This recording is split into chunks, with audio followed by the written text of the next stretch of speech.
Hi, I'm Yaswanth. Welcome back to my YouTube channel. In this video, I will talk about how to become a freelancer in 2022. If you want to start your career in freelancing, then this video is for you.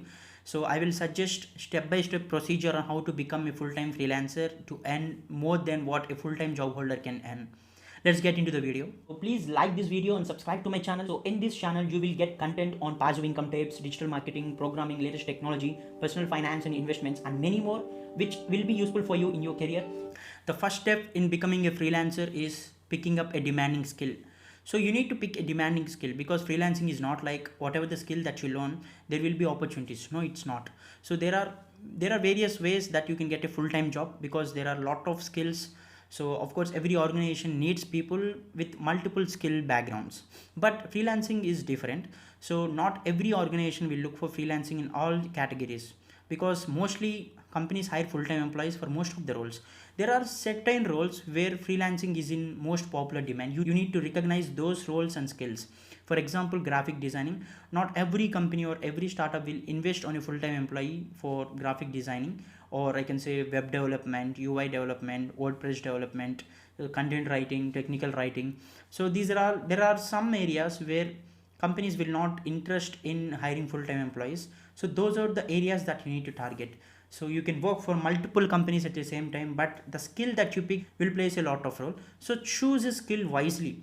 So go and research on platforms like Fiverr and Upwork. You will find many different gigs and many different works. You will see what are all the high demanding skills. So digital marketing is one such skill, graphic designing is one such skill, social media management, video editing, website development, WordPress development. There are a lot of skills, content writing, SEO. So where people will not hire full-time employees mostly. So you can choose those roles and you can enter into a freelancing field easily, but choosing that skill, which skill to master, is important. So this is the first step that every individual needs to do before entering into freelancing. And the second skill is improve your communication skills. So communication is not like you need to be very proficient in English. At least you should be able to communicate with others in an easy manner.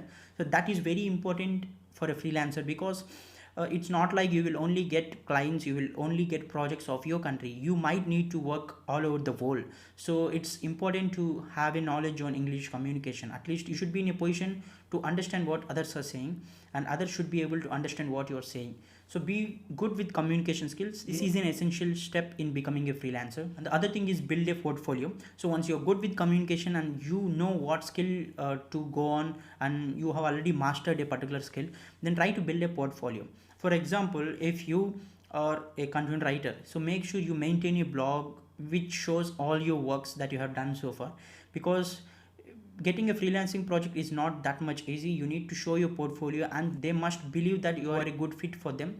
For that, you need to maintain a strong portfolio. So try to concentrate on building a portfolio. It is very important. So whatever the skill might be, if you're a graphic designer, maintain an Instagram profile or Google Drive which showcases all your works that you have done so far.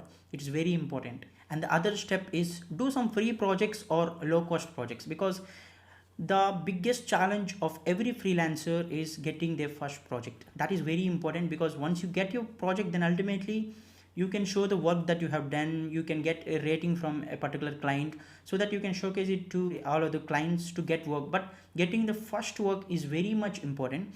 So don't wait for freelancing platforms to give you your first project. It might not be possible. So try to do a free project or try to offer clients that you can do their work in a low cost, because getting a first project is important.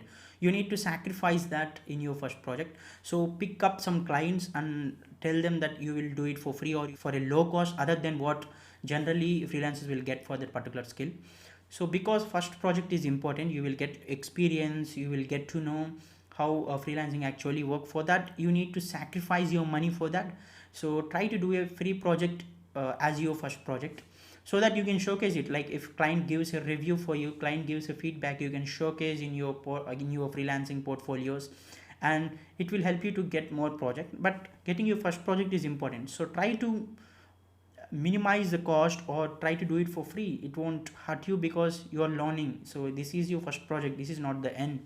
So try to compromise on that. And the fifth step is register on freelancing platforms. So try to register as much as possible, because you might not know, like there are clients who are looking for a particular work in a particular platform, but you're not in that platform, so you might miss the opportunity. So try to register in every freelancing platform like Fiverr, Upwork, Freelancer, People Per Hour.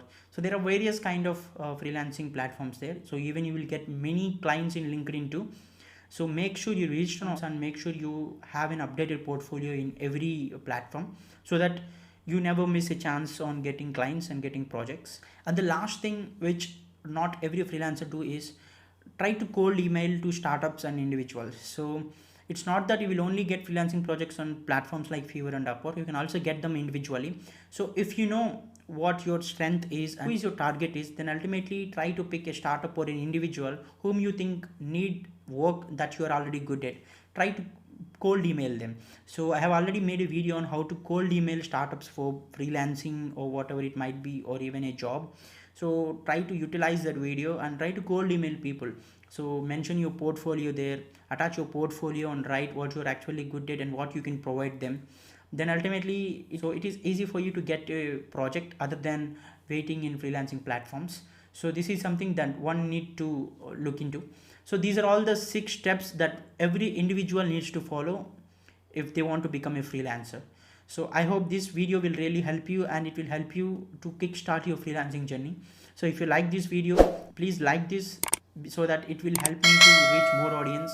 And if you are a new visitor to my channel, please subscribe to my channel for more career related information. Thank you.